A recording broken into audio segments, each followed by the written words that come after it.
Laura Restrepo es originaria de Bogotá, Colombia, y es, como se sabe, una de las más importantes representantes de la literatura americana y literatura en español del presente, de la literatura contemporánea.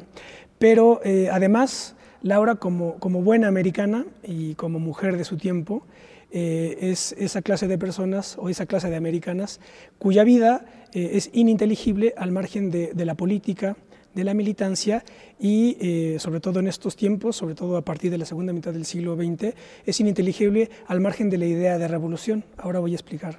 Ahora vamos a hablar por qué de esa idea a qué me refiero con esa idea de revolución.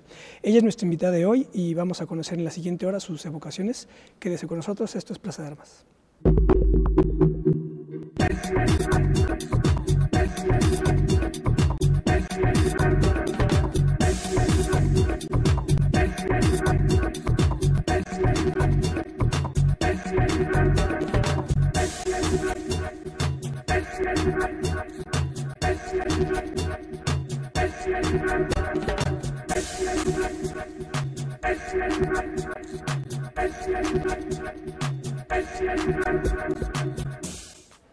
Hola, ¿qué tal? Qué bueno que estén en otro programa de Plaza de Armas aquí por Capital 21. Les recuerdo nuestra página propia www.plazadearmas.tv y nuestro correo plazadearmas21@gmail.com. Bueno, tengo el placer, el honor de contar aquí con como invitada a Laura Restrepo. Hola, Laura. Hola, Ismael, encantada. Muchas gracias por la invitación. Al contrario, qué bueno que estás aquí. Bueno, pues ya les digo, ¿por qué la idea de revolución forma parte de la vida de Laura?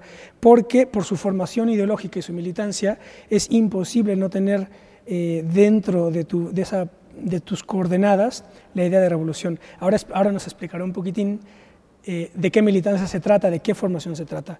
Pero además es muy interesante la trayectoria de Laura y por eso dije que como buena americana, porque ella es de Colombia, pero vivió en Argentina, vivió en México, también estuvo en España, casi siempre por motivos también políticos, involucrada en procesos importantes de transformación que estaban dados siempre, y esto aquí lo vamos a poner como tema de discusión, estaban dados siempre en función del problema americano.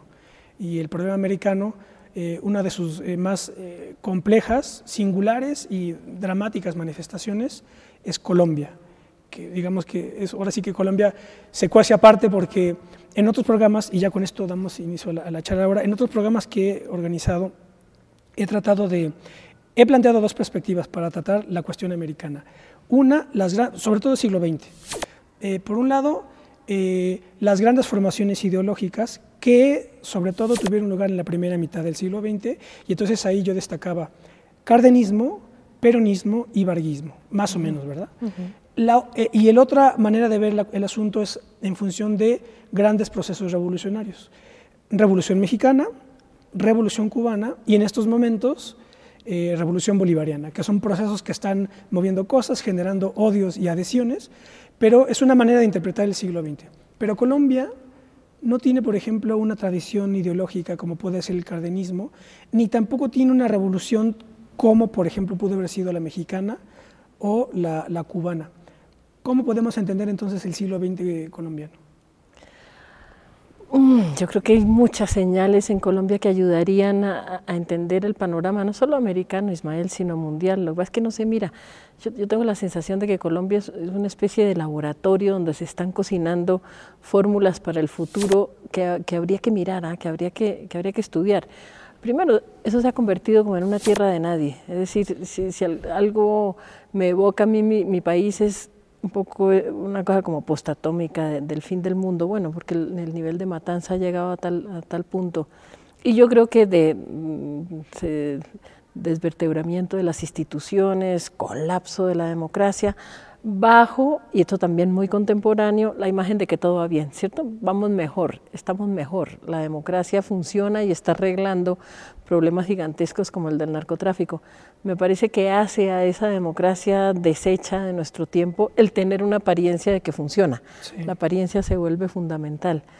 Pero yo te diría, lo del narcotráfico, que va mucho más allá del narco, es decir, va mucho más allá de la droga. Es un sistema mafioso de funcionamiento que involucra a los gobiernos, que involucra al propio ejército, y que se ha vuelto una constante mundial, es decir, eso es como un cable de alta tensión que pasa por Colombia, pasa por México, a los Estados Unidos, a los bancos suizos, si bien quieren fraccionarlo como para hacer que perdamos perspectiva. Otra fórmula que se está poniendo en juego en Colombia y a prueba también, pero para manejar la escala internacional, el paramilitarismo. El paramilitarismo se ha convertido en una constante en Colombia y con la imagen esta también de que las cosas están entrando bajo control. El cartel de narcotráfico más poderoso que hay hoy en día en Colombia es el cartel paramilitar. ¿Qué es lo que no se menciona? Que eso no se menciona, por supuesto. Bueno, aquí estamos metiéndonos en un mar de cosas no dichas. Claro, porque dicen, son las FARC y el narco. Claro, y los paramilitares no... Exacto, que las FARC que de hecho narcotrafican, es decir, no es una guerrilla que me simpatice en lo más mínimo, sí. Pero digamos que toda la guerra contra el terror, la llamada guerra contra el terror, la ha librado el Estado colombiano con los paramilitares. Ante la crisis de otra institución, que es el ejército, sí. Porque yo creo en la democracia, yo creo en las instituciones, yo creo en el papel del ejército como monopolio de las armas en un poder, pero esa es una guerra que la ha librado el narcotráfico, el paramilitarismo. De manera muy similar a como en Irak, la guerra la ha librado el paramilitarismo, es decir, mercenarios a sueldo de organizaciones privadas con algún vínculo más o menos laxo con el ejército regular. Entonces, ¿ves cómo, en qué sentido te digo yo que allá hay un laboratorio donde se están poniendo a prueba ciertas fórmulas? Es decir, el funcionamiento de los ejércitos regulares a nivel mundial se está debilitando cada vez más y surge una fórmula paramilitar al margen de cualquier obligación de derechos humanos, al margen de convenciones de la guerra como las convenciones de Ginebra, etcétera. Y desconectada de la idea de la soberanía del Estado Nacional, ¿no? Exacto, y desconectada de la responsabilidad del gobierno que manda esos ejércitos a las partes. ¿Quién va a decir si agarran en Irak a un mercenario que está torturando iraquíes, el gobierno norteamericano se lava las manos, no tiene nada que ver? Entonces, yo creo que el sitio donde el laboratorio más avanzado de esto, de todas maneras, es Colombia, donde ha habido entrenadores israelíes, norteamericanos. Te estoy hablando de cosas que están filmadas, además, porque ellos tienen una labor de proselitismo bastante abierta. Y ya para pasarte la palabra, yo te formularía una hipótesis, a ver, ¿tú qué dices? Yo pienso que la fórmula de dictaduras tipo las que hubo en el Cono Sur en los 70 y en los 80 ya no tiene vigencia en la medida en que no hacen falta, no porque no haya la misma violencia y el mismo tipo de control, sino que no hacen falta. ¿Por qué? Porque viene más útil tener un gobierno aparentemente democrático que conserva las formas democráticas y por debajo el control paramilitar. Me parece que ese es como... Es el nuevo esquema. Yo creo que ese es el nuevo esquema que la reacción va cocinando en América Latina y que sería interesante tener los ojos abiertos para que no nos pase por encima sin siquiera detectarlo. Claro. Bueno, interesantísimo. Podemos ahora abordar eso. Quisiera antes que nos cuentes un poco de tu trayectoria individual, que es interesantísima, porque pues sepan que Laura llegó incluso hasta en España a estar en el Partido Socialista Obrero Español, ¿verdad? Pero también estaba en el movimiento trotskista en Colombia. Cuéntanos un poco de eso. Es una larga historia, a ver cómo te la sintetizo. Bueno, yo pertenezco a una generación que fue muy militante. Es decir, como que no concebías la juventud sin estar militando en alguna cosa. Bueno, veníamos de la Revolución Cubana, el mayo del 68, los grandes movimientos cristianos y campesinos en América Latina. Entonces entrabas a la universidad y automáticamente quedabas conectada a esta vocación o felicidad de cambio que tenía que ver también con tu propio cambio como persona, digamos, salir de tu clase social, entender que el continente era mucho más amplio, que había caminos para recorrerlo, continente muy compartimentado en términos, digamos, sociales, ¿no? El que pertenece a una clase no conoce a los que están más arriba o más abajo, y la militancia te daba caminos para recorrer y para pasar de un país al otro. Ser trotskista en eso fue como una alegría porque creíamos y yo sigo creyendo que o la revolución se hacía en todos lados o no se hacía.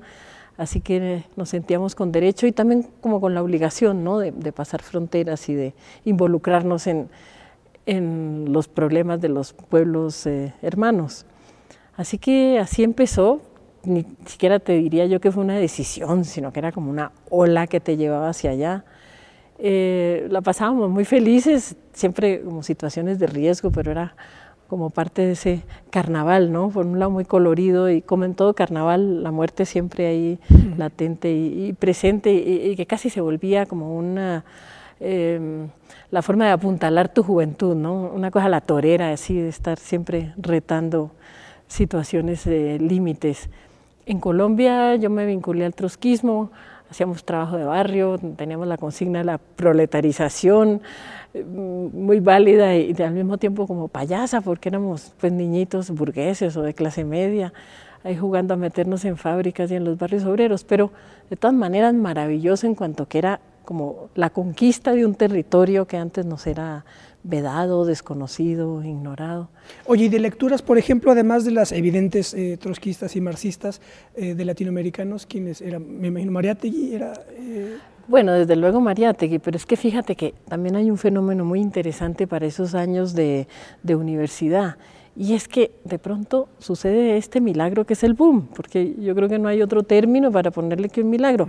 Era Carpentier, Vargas Llosa, Fuentes, Rulfo, García Márquez, produciendo maravillas todos los días. Claro. Y yo entré a la universidad muy jovencita, entré de 15 años, y cada día ibas a las librerías a mirar qué nuevo prodigio había producido esta gente. La generación de mis abuelos creció leyendo a los franceses. La generación de mis padres creció leyendo a los norteamericanos. Yo creo que nosotros fuimos la primera generación de latinoamericanos que crecían leyendo en primera instancia a los latinoamericanos, que en ese momento eran lo mejor de la literatura mundial. Entonces, no era poca cosa como toma de conciencia, ¿no? Miércoles, así que vivimos en este lugar que está generando la vanguardia en materia política, los mejores experimentos se están haciendo aquí y también en materia cultural. Entonces sí era como vivir realmente en la boca del volcán, y como qué bueno ser joven y poderlo respirar a pleno pulmón, esos aires de cambio, también fundamentados no solamente en el entusiasmo, sino también en la razón de grandes hombres que estaban produciendo, dando en ese momento lo mejor de sí. Así que era como apenas lógico, ¿no? Claro. ¿Cómo quedarte al margen? ¿Tú crees que era más fácil apasionarse en esos años que ahora para un joven? ¿O no necesariamente? Quizá no, ¿verdad? Es diferente, quizá. Yo tengo un hijo joven y tengo como el privilegio de poder vivir la juventud a través de mi muchacho. Y me parece que la pasión es la misma, lo que pasa es que los terrenos son distintos. Yo te diría otra hipótesis, Ismael, para que la discutamos. Yo pienso que en ese tiempo la pasión se canalizaba por la política, claro. ¿cierto? La rebeldía, digamos, se canalizaba por la política. Me parece que hoy en día la crisis es tan profunda que más que la política, quien da razón de la rebeldía o quien abre un camino es la cultura. Siento que por eso los jóvenes de hoy, más que meterse a militar en partidos o en sectas o lo que sea, optan por el rock, optan por la escritura, el teatro, el cine, las diversas formas artísticas que produce el internet, como una forma de expresar su rebeldía. Y yo creo que es porque la crisis es tan honda que la política como que te abarca una parte nomás, pero la cultura te da cuenta de más, es decir, es el momento de replantearse quiénes somos como habitantes de este planeta, para qué estamos aquí, tenemos futuro o no lo tenemos. Y esas son respuestas que de alguna manera encuentran, o son preguntas que encuentran más respuesta en el terreno de la cultura. Pero no podría entonces, volviendo a otra hipótesis, que esta segunda transformación es funcional precisamente a esa despolitización que es lo que se quiere, ¿no? ¿No habrá una correspondencia? Yo no lo vería como despolitización, yo lo veo como política entendida en términos más amplios. Mira, nosotros que éramos tan dados a las manifestaciones, ¿cierto? La manifestación era la fiesta, que además después terminaba por allá en los bares y desayunándonos en las plazas, y como la toma de la calle, ¿cierto? Que era la gran alegría, era que te salías de la casa y tu sitio era la calle, apropiarte de la calle. Y yo te diría una cosa, yo no he visto manifestaciones más multitudinarias que las que presencié en España cuando la invasión a Irak, estaba yo allá y estaba haciendo un recorrido de estos culturales que te llevan por todas las ciudades. En todas partes, 1 millón, 2 millones, la gente en la calle, con simulacros, sonaban las sirenas y hasta las viejitas, todo el mundo tirándose ahí al suelo como en solidaridad con la población civil que estaba siendo bombardeada en Irak. Entonces, no podemos hablar de un mundo despolitizado. Pienso que hay más bien que entender la política en términos más amplios, como cultura, una gran revolución cultural. La cantidad de ensayistas prodigiosos que están escribiendo hoy en día. La música me parece que cumple un papel movilizador importante. Yo pienso que la pasión es la misma, pero los caminos son de pronto otros. Y aquí el asunto tiene que ver, me parece, volviendo a esta idea de la presencia de la idea de revolución como, digamos, como el punto de fuga que guió a toda una generación, que ahora es mucho más difícil que un joven la tenga. Yo recuerdo, me parece que sí es Gregorio Morán, el que hizo la historia del Partido Comunista de España, ya un tono totalmente de desencanto, en el prólogo, en la introducción, dice, cuando me preguntan que... Te lo pregunto para ver qué consejo darías tú, porque él dice... Dale. Dice, cuando me preguntan qué consejo le voy a dar a mis hijas, dice Gregorio Morán, mi consejo será que estén preparadas para el día que dejen de creer. En lo que sea, ¿verdad? Pero él se refería evidentemente, en el contexto de una historia del Partido Comunista de España, evidentemente que se refería a ya dejar de creer en un partido o una causa política determinada. ¿Tú qué consejo le darías a tu hijo?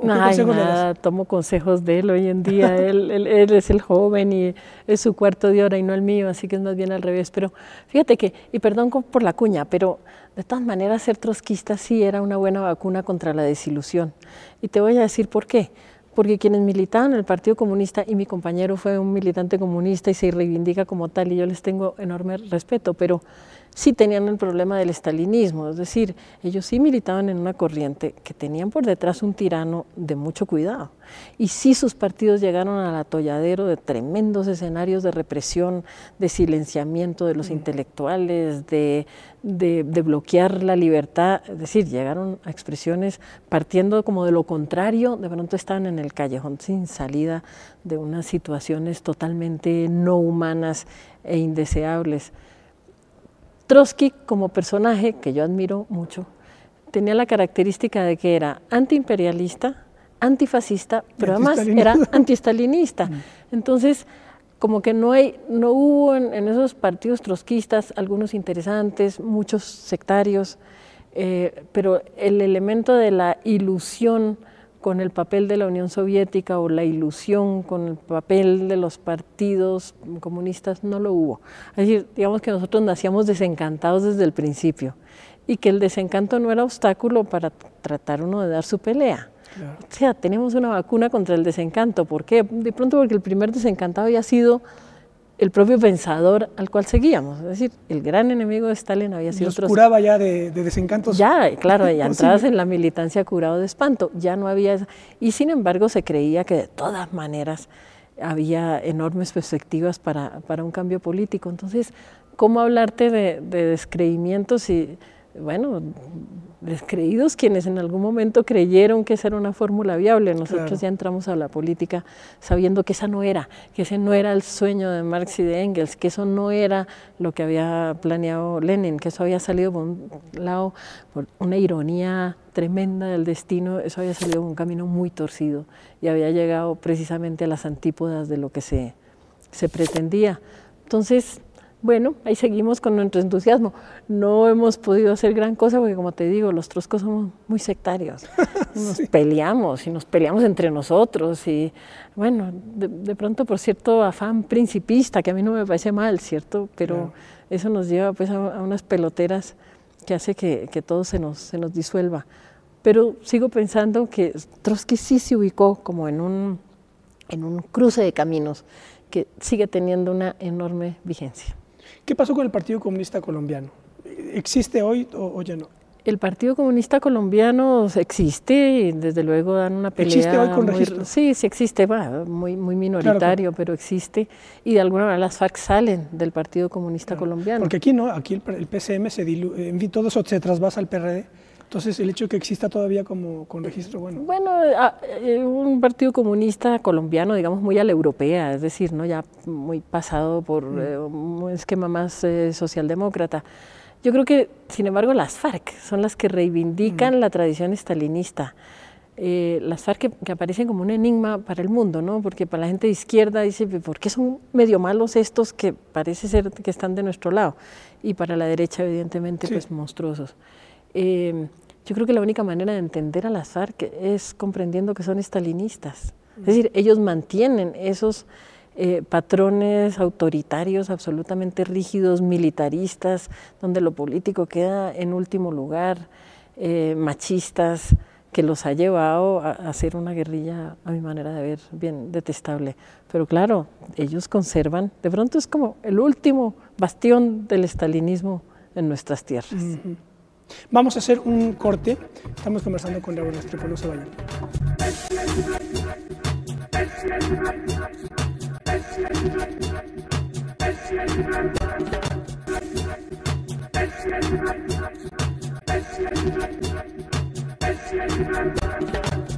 Bueno, ya estamos de vuelta, estamos conversando con Laura Restrepo.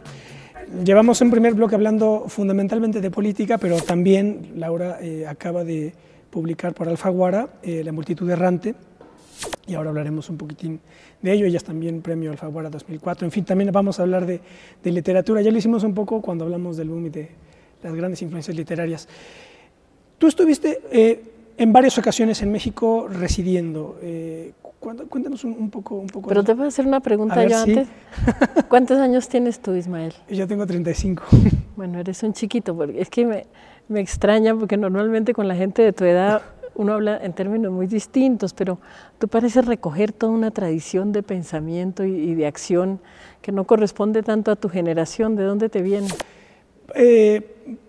Pues es real, yo diría que, bueno, fundamentalmente es por lecturas, y yo creo que tiene mucho que ver la influencia de mis dos abuelos, porque mi abuelo paterno ya murió, pero él era un cardenista nacionalista de pies a cabeza, y mi abuelo materno, que afortunadamente todavía vive, él fue líder sindical en Casa Bayer.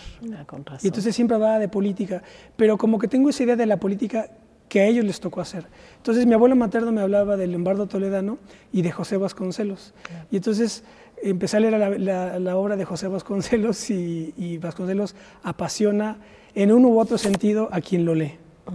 Y entonces yo creo que por ahí entré, digamos, a la pasión política, pero también me quedé anclado en esos años, y entonces empecé a leer a Vasconcelos, a Mariátegui, y luego ya siguiendo pues mi formación, empecé a leer pues a Gramsci, y entonces como que yo voy un poco hacia atrás, Marx, Lenin, Engels. Sí, un hacia atrás que es también de pronto hacia adelante. Hay que leer hoy en día un pensador como Zizek para entender que un gran ensayista de nuestro tiempo, y lo hace recuperando viejas tendencias, viejas tradiciones con enorme vitalidad. Bueno, eso me explica bastante de cómo va la cosa contigo, Ismael, así que lo traes en la sangre. Sí, un poquitín, yo creo que sí es por mis abuelos. Así y obviamente la influencia de mi padre es fundamental, porque la politización siempre estaba presente en la casa, pero esa idea... sí, es decir, yo creo que cuando mi abuelo materno me hablaba, cuando Lázaro Cárdenas nacionaliza el petróleo, había un caudillo de San Luis, no necesariamente positivo, por Saturnino Cedillo. Digo que no necesariamente positivo porque fue instigado por las empresas para levantarse contra Cárdenas. O sea, por eso, todo caudillo nunca es del todo positivo. Claro, exactamente. Entonces siempre tiene luces y sombras. El hecho es que Cedillo se levanta contra Cárdenas, y mi abuelo era de San Luis, y entonces se iba a levantar con Saturnino. Y entonces por eso traigo yo la idea de revolución, Y yo creo que por ahí... claro, bueno, es que aquí en México tienen una situación muy inquietante y prodigiosa, que es que aquí hicieron una gran revolución. Claro. Es decir, que haya tenido muchos vaivenes y que se haya diluido en muchos aspectos no quiere decir que no se llevara a cabo y hicieron reforma agraria. Y aquí pasaron cosas que en el resto de América Latina nos quedamos de pronto mucho más atados a un pasado colonial, terrateniente, católico. Aquí, este es un territorio interesante, porque aquí pasaron cosas, lo cual lo hace más propenso a que vuelvan a pasar, ¿no? Claro, yo recuerdo que en otra entrevista que hice, la persona que entrevisté me dijo a su vez, yo estudié en Estados Unidos un posgrado, no sé qué, y a un amigo, a un colega americano, le pregunté, ¿en qué momento de la historia y en qué lugar le hubiera gustado haber vivido? Uno puede decir, me hubiera gustado haber vivido, yo qué sé, en Viena cuando estaba Gramsci y Lukács ahí, ¿verdad? O en Rusia. Y entonces el americano dijo, a mí me hubiera gustado haber vivido en México en 1938, 39, 40.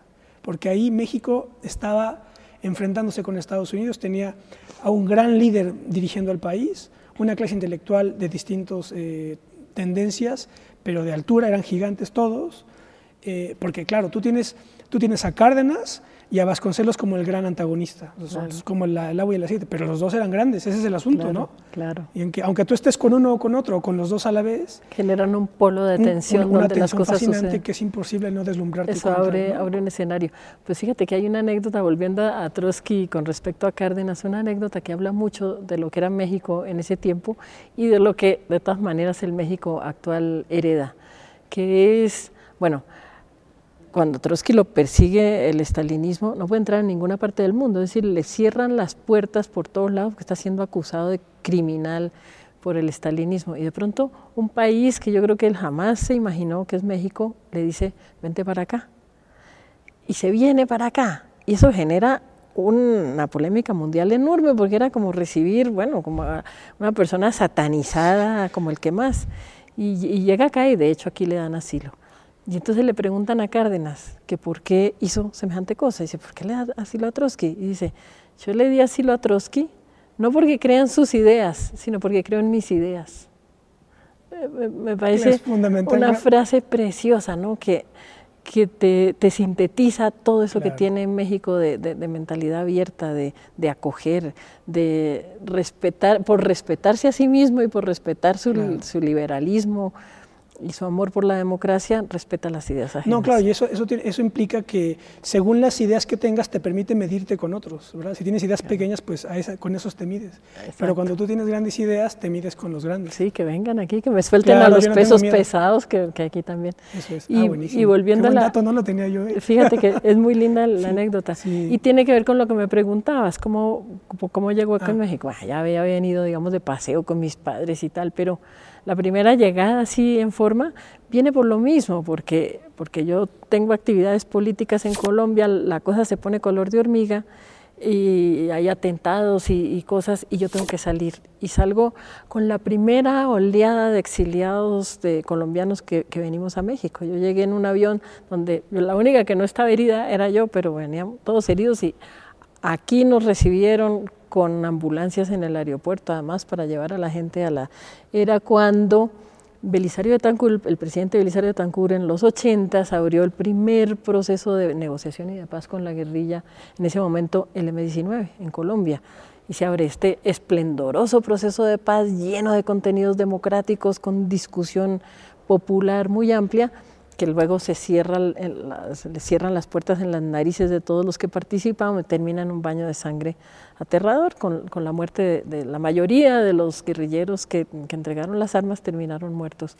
Y gente como yo era de la comisión negociadora, terminamos en el exilio. Y México nos acogió, entonces... Por eso también te hablo como muy de primera mano de lo que es esa actitud de México de acoger, ¿no? Aquí cabemos todos, aquí no tenemos miedo de que venga gente distinta porque aquí cabemos. Así que así vine, fueron 6 años de exilio. Me dices que es me dijiste, la primera oleada de exiliados colombianos, pero ¿a partir de cuándo? No, yo creo que fue la primera como masiva. Esto fue en los 80. Sí, bueno, con los colombianos, la mitad de los colombianos estamos por fuera y además tenemos un problema de desplazamiento forzado interno de más de 4 millones de personas. Pero digamos que exiliados políticos, bueno, ya habían venido los chilenos, los argentinos, los brasileños, los uruguayos. Claro, en ese, claro. Y de pronto llegamos los colombianos, sí. Entonces esa fue la llegada. Y aquí estuve, me vine con mi hijo, aquí estuve 6 años. Y te cuento una historia de amor también, que no hay por qué ocultarlas, al contrario. Tú como exiliado llegas con una mano adelante y otra atrás, y no creo que seas un personaje particularmente simpático, porque tienes como el cuerpo parado en un lugar, pero el corazón, los anhelos, todo lo dejaste allá en ese otro lugar a donde no te dejan volver. Entonces, los exiliados hacen mucho una secta, ¿no? Y de alguna manera son impermeables, y como que no registran el mundo de los alrededores y tampoco se prestan mucho a que se les acerque. Y en medio de ese aislamiento, además, aquí llegaban los colombianos, o llegamos a buscar a los argentinos, a buscar a los chilenos, a buscar a los trotskistas, ¿no? Además, también, bueno, eso es problema aparte. Aquí estaba José Aricón, ¿no? ¿En ese tiempo? En ese tiempo estaba aquí también, sí. Bueno, sí, entonces. Bueno, en todo caso, de los mexicanos que nos abrieron, una cosa es que te abran la puerta del país, pero después necesitas quien te abra la puerta de su casa, si no te quedas muy solo. Una persona que nos abría a todos la puerta era Carlos Payán, fundador y director de la jornada, y su mujer Cristina, siempre cordialísimos, visitando los garajes, que eran como los sitios que podíamos alquilar. A ver, tienen cobijas, tienen platos, trabajo. A mí me dieron trabajo como columnista en la jornada. Sí, era una actitud solidaria enorme por parte de ellos. Bueno, luego ya pude volver, las guerras en Colombia van y vienen, entonces se acaba la guerra, los que te querían matar ya se murieron, y ya la guerra es otra, ya nadie se acuerda ni de quién eres. Bueno, entonces volví. Y mucho tiempo después vuelvo para el relanzamiento de un libro que se llama La Isla de la Pasión, que yo había escrito aquí en México. Payán fue una de las personas que me ayudó, prestándome libros, dándome información. Y yo después, cuando me fui, ya nunca más lo volví a ver. Y llego aquí, como en el 2005, antes te estaba hablando del 86, ponle tú cuántos años de diferencia, y se hace un acto para el relanzamiento del libro, y ahí en el público estaba Payán. Entonces, pues fue un reencuentro muy grato, porque para mí en esos años había significado, en ese tiempo él estaba casado, yo también andaba emparejada, y ya nos encontramos viudos los dos, así que hoy en día pues es mi compañero. Y entonces este nuevo regreso a México ya no tiene tanto que ver con política, aunque sí, desde luego, pero también con una historia de amor. Que siempre está también en tu obra, ¿verdad? Es que la cosa viene muy entreverada, que finalmente la pasión tiene varias patas, y una vez que te montas en ella, pues ahí experimentas sus distintas variantes. O sea, las dos grandes pasiones son, claro, la política y el amor, ¿podríamos decirlo? Yo creo que sí, claro. Además, bueno, la amistad también, y la solidaridad tremenda con tus compañeros, que es algo fascinante. De pronto eso sí, le falta una experiencia que la juventud actual no vive tanto, ¿no? Que es, bueno, los grandes enemigos generan grandes amistades también, entonces la clandestinidad te generaba la pasión de la amistad, ¿no? De pronto una persona que era tu compañero de militancia, tú no sabías cómo se llamaba, porque los nombres eran nombres falsos, no sabías dónde vivía. Yo era Mariana, en Argentina. En Argentina. En Argentina. ¿Y en Colombia tenías, no? En Colombia no, porque yo anduve 6 años con el M19, pero yo era figura pública, porque yo era de la comisión de negociación, entonces sí me vinculé eventualmente al M19, pero siempre fui figura pública por lo que era periodista. Entonces ahí no hay nada que hacer, ahí ya tenía el nombre que tenía y ese no. Pero en la Argentina sí anduve ahí en la clandestinidad. Bueno, el caso interesante es el de Ulrike Meinhof, que estaba en la Baader-Meinhof alemana, que era figura pública, era de la aristocracia alemana, y luego se hizo la ideóloga de la banda. Pero bueno, en fin, ese es otro asunto de radicalismos europeos. Cuéntanos un poco de España, que también estuviste por allá, vinculado un poco al proceso del M19 de Colombia. No, ¿correcto? eso fue anterior. Eso era más bien vinculado al trotskismo, como te decía, y lo de la Argentina también, que me mandaron pero primero me mandan a España. Nos mandaban a todos. ¿De Argentina? No, de Colombia. De Colombia. A mí me mandan a España, porque en España pues es la caída del franquismo y esa gran apertura, esa explosión democrática fantástica, cuando salen a luz todos los que habían estado en la clandestinidad, los distintos partidos, Y hay ese momento como de vitalidad extraordinaria que se da en España en los años 70. Y entonces a mí me mandan de Colombia a militar en el PSOE, en el Partido Socialista Obrero Español, de Felipe González y Alfonso Guerra en ese momento. Pero, como siempre los troscos, nosotros éramos el ala más radical del partido y seguíamos agrupados como troscos allá adentro. Pues fue muy interesante, porque los troscos tendemos a ser unas sectas pequeñitas y aquí estábamos militando en un gran partido de masas, o sea que fue un aprendizaje muy interesante. Y ahí, en España, había una intensa actividad de solidaridad contra los desaparecidos y los presos en el Cono Sur, por las dictaduras de Pinochet y de Viola y Videla en Argentina. Entonces había muchos comités de solidaridad. Y los que nos vinculamos a esos comités mediante campañas de solidaridad, recoger finanzas, acoger a los presos que finalmente lograban como escaparse de allá. Pues teníamos como un ideal así, que era entrar a la Argentina, ¿cierto? Ya no apoyar desde afuera, sino como militar allá, entrar al terreno, ¿no? Como dejar que un pueblo hermano viva una circunstancia tan dura y lavarse las manos. Entonces yo me enlisté para que me mandaran y eventualmente me mandaron a la clandestinidad a la Argentina. De Argentina, ¿y ahí cuántos años estuviste? Cuatro años. En clandestinidad. Sí, allá nació mi hijo. Mariana. Allá era Mariana. Y allá nació mi hijo Pedro, que es argentino, en Córdoba.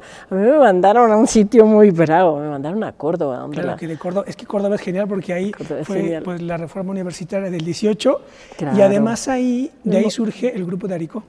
De José Arico. Claro, porque ahí es el gran movimiento obrero y se da el cordobazo. Turín argentino decían, sí. Exacto. Y al mismo tiempo la represión durísima, porque ponen a este militar que le decían el cachorro, el general Menéndez, que era de verdad un monstruo, y reprime muy duro, precisamente porque ahí el movimiento obrero y sindical había sido tan fuerte, ¿no? Y venían de un proceso de ascenso grande.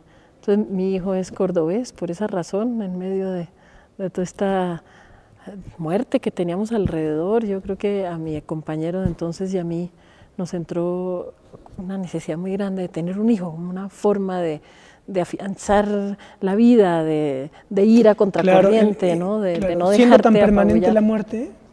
La vida cobraba una importancia enorme y necesitabas aferrarte. Y como una de las primeras cosas que destruye la dictadura es la familia, ¿no? Atenta, por eso las madres de Plaza Mayo juegan un papel tan importante en la Argentina, porque de pronto porque la familia es un núcleo de protección, de solidaridad y tienen que reventarlo para poder de verdad como triunfar sobre todo. Entonces, sí, la necesidad de tener un hijo, como de afianzarse en la vida, fue una de las experiencias estupendas de esos tiempos tan duros, de los cuales me quedan maravillosos amigos. Ahora, mi historia es pálida en comparación a la de otros troscos, donde los mandaban a otros sitios peores.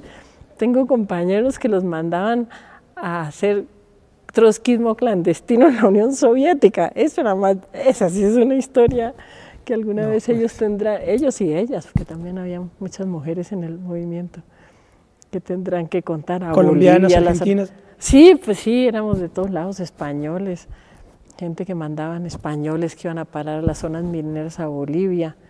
Bueno, ahí nos la montábamos muy bien.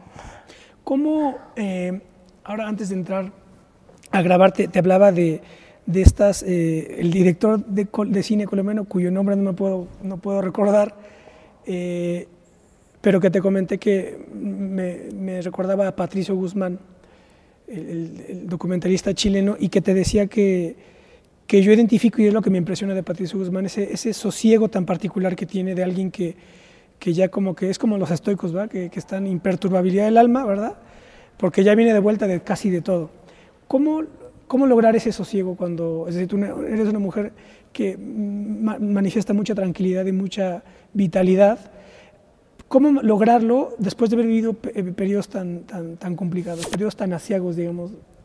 Y de tanta pasión, porque el problema es que la pasión en la exacerbación política colinda con el odio, y entonces ahí ese es el asunto. Fíjate que de todas maneras yo después fui a parar al M-19, que tenían cosas muy interesantes, y el dirigente que se mató luego en un avión en Panamá, Jaime Bateman, tenía planteamientos interesantes y tenía una visión que de verdad le daba como una renovación a todo esto. Y él decía, la revolución es una fiesta. Y el M-19 fue una guerrilla muy simpática, nunca estuvo en contra de la población. Y sí vivían, la revolución la vivían como una fiesta. Es decir, era cómico porque se tomaba el M-19 en un pueblo y en el pueblo se armaba un foforro, salían las muchachas y una bailadera. Y siempre tuvieron como ese sabor muy caribeño, supieron darle a la política. Yo creo que por eso se hicieron tan populares. No hace mucho a la tradición marxista el poder tomarse la actividad política con tanta alegría, pero el M-19 en eso ellos eran maestros. Siempre había mucha risa, aún en situaciones muy duras de campamentos asediados, bombardeados. Siempre estaba la gente cantando y bailando y un enorme sentido del humor y un enorme como placer de felicidad de estar vivos. Eso era muy de la medicina. Y eso permitió que ahora pasaran a la vida democrática, de que están en polo alternativa, polo democrático es. Sí, bueno, ahí muy destruido y muy roto, porque yo creo que la democracia los molió. Pero sí fue una experiencia muy bonita de una guerrilla, que no pasa mucho en América Latina. Normalmente las guerrillas, cuando llega el momento de pasar quitarse todo, la máscara y pasar a la legalidad, como que colapsan. El M-19 logró el tránsito. Déjame hacer un corte más porque tenemos que hacerlo. Dale. Vamos a hacer un corte más, estamos conversando con Laura Restrepo, no se vayan.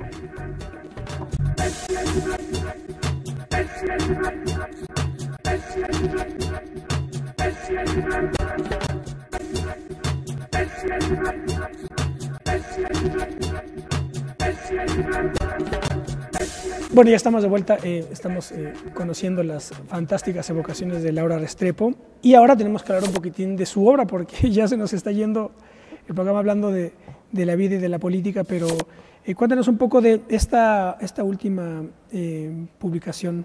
La multitud errante. La multitud errante la había escrito yo hacía ya varios años, pero por esos caprichos de los derechos de autor no se ha podido publicar en México. Entonces se publica ahora. Es una historia de amor, de pasión, pero que tiene protagonistas que son inmigrantes, que son gente en el camino, ¿no? Desplazados por la violencia. Y las cosas no pasan porque sí. Fíjate que creo que sale el libro en el momento en que tenía que salir, cuando el problema del desplazamiento, de la migración y del exilio es tan clave en México, cuando ya se ha vuelto una cuestión de multitudes, es decir, yo creo que ya sobrepasa el sedentarismo y con una respuesta muy dura por parte de sectores de la población de Estados Unidos. Entonces, esta es una novela, el protagonista se llama 7x3, un hombre que crece en el camino, desplazado de muchas violencias, pero que anda un poco en contravía del flujo migratorio, porque él anda al revés, porque él anda buscando una mujer que se le ha perdido ahí en los tráfagos de la guerra, en una balacera tal, se le pierde el amor de su vida y él anda como en contravía buscándola. Y llega a un refugio, a un albergue, digamos un campamento de desplazados, preguntando por ella. Y allí se encuentra con una extranjera que trabaja para una organización humanitaria que se ofrece ayudarlo a buscar a esta mujer. Tarea por demás difícil, ella misma le aclara, le dice, no la vas a encontrar, esto es como buscar una aguja en un pajar. Y de hecho la novela se abre con una frase de ella que dice, ¿cómo puedo yo decirle que nunca la va a encontrar si ha gastado su vida buscándola? Y la extranjera, a medida que lo ayuda, se enamora de él, entonces se arma este triángulo fantasmagórico donde 7x3 anda detrás de esta Matildelina, la extranjera anda detrás de 7x3, y hacen como su propia peregrinación entre ellos, ¿no? Persiguiendo a alguien que parece estar siempre como 10 pasos adelante, cuando llegas allá ya está un poquito más adelante.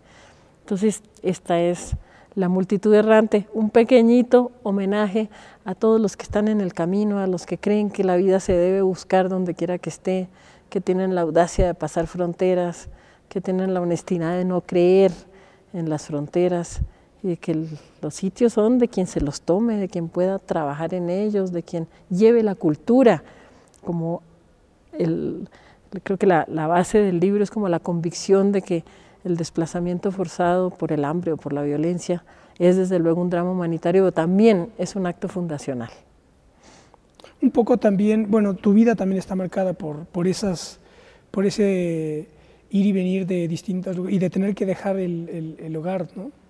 Claro, pero fíjate que es el gran signo de nuestra época, Ismael, porque ¿qué es la juventud sino los grandes migrantes del presente?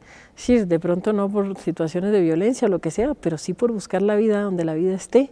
Entonces tú ves a los jóvenes viendo a ver dónde van a trabajar, dónde consiguen una beca, expandiéndose por el mundo con la clara conciencia de que el terruño es una referencia sentimental muy fuerte, pero que ya no necesariamente te amarra. Claro. Que está el planeta y ese es tuyo y tienes que buscarlo. Así que es un homenaje a todos los que están en el camino y un intento también de decirles, por más de que quieran convencernos de que la expresión cultural alta es el sedentarismo, la humanidad siempre ha sido, desde tiempos bíblicos y anteriores, ha sido la historia de sus grandes peregrinaciones, que además dan lugar a la fundación de nuevas culturas. Toda gran cultura sale de un desplazamiento y de una migración que llega a fundar una nueva ciudad porque la antigua ha sido destruida. Claro. ¿Estás en otro proyecto en estos momentos? Sí, hallando en otra novela. Imposible no estar, ¿verdad? Imposible no estar. Imposible parar. La vida es corta y los temas son muchos, así que hay que apurarle. Hay una... Rayís de Bray en sus memorias, Alabados a nuestros señores, un libro que recomiendo muchísimo, dice ahí con cierta tristeza, digamos, dice, me llevé no sé cuántos años para romper con Fidel y la Revolución Cubana, y otros tantos más para romper con Mitterrand, ¿no? Hablando de sus dos grandes. Dice, ya no habrá tiempo para ninguna otra gran ruptura. ¿Qué piensas de eso? O sea, si tú vas viendo cómo van cayendo procesos, van cayendo causas o se van desdibujando, esto que dices de los que antes nos querían matar ya los mataron y ahora ya no saben a lo mejor quién soy yo.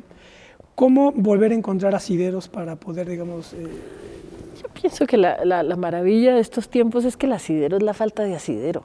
Es decir, de alguna manera antes teníamos el caballito de batalla que estaba ahí y ahí nos encaramábamos. Ahora hay que hacer lo mismo, pero hay que hacerlo sin caballo de batalla. Hay que hacerlo así de cara al viento, cada quien levantando un poco su credo. Pienso que hay viejos conceptos que siguen en pie, una cultura de la solidaridad, del apoyo, de la justicia social, del antipoder, siempre me ha aburrido mucho el poder, del ser humano, del humanismo.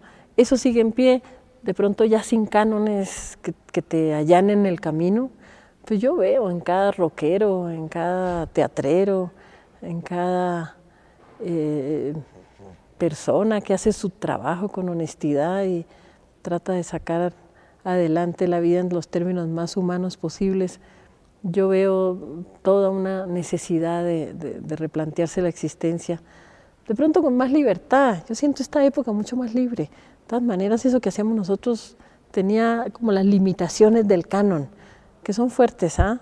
Por un lado extrañas el canon y por otro lado te alegras de que se haya derruido.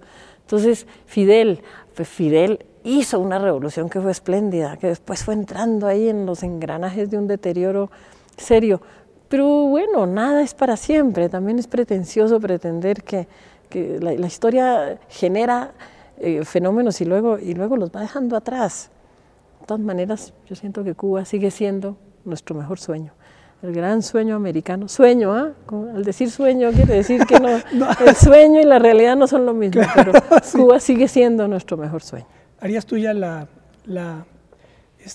esto que plantea Semprún cuando escribió La escritura o la vida? Y que dije, me parece que fue cuando se suicidó Primo Levi, ahí Semprún dijo, entonces tengo que escribir porque o escribo, o sea, si no escribo, entonces tengo que morir. ¿Lo harías tuyo como escritora? Sí, pero por supuesto, además porque yo creo que hoy en día que ya los partidos políticos estos se nos han como diluido, pues la forma de militancia sí es escribir, lo cual no quiere decir que uno lance arengas políticas, no aterremos a los lectores, porque claro, porque... Pero está diluida la política, imposible, ¿no? Que no esté. Pues una política convertida en búsqueda del ser humano, que es lo que yo creo que nos agrupa a todos, ¿cierto? Un tipo como Saramago, bueno, de todas maneras esta época tiene grandes profetas, yo pienso que José Saramago es uno de ellos. ¿Y en qué consiste? ¿Cuál es la profecía de Saramago? Pues la búsqueda del ser humano que se ha refundido, ¿no? ¿En qué consiste? ¿Dónde está el sello del humano? Sus novelas, una sobre Cristo, otra sobre la construcción de un convento, otra sobre Ricardo Reis y las memorias de Pessoa. En medio de toda esa gama, ¿qué factor común encuentras? La búsqueda de lo humano. ¿Dónde está? Se nos perdió, como quien pierde un anillo, por ahí tiene que ir a revolver cosas para encontrarlo. Esa es la búsqueda que emprende Saramago, yo creo que esa es como su gran lección política, ¿no? Busquemos al ser humano tan refundido en unas especies de clones que no son exactamente humanos, los de la frivolidad, los de la guerra, los del odio por el otro, los de la desconfianza con el que es distinto. Esos son clones de humanos que no son exactamente el original. Para terminar te quiero preguntar esto.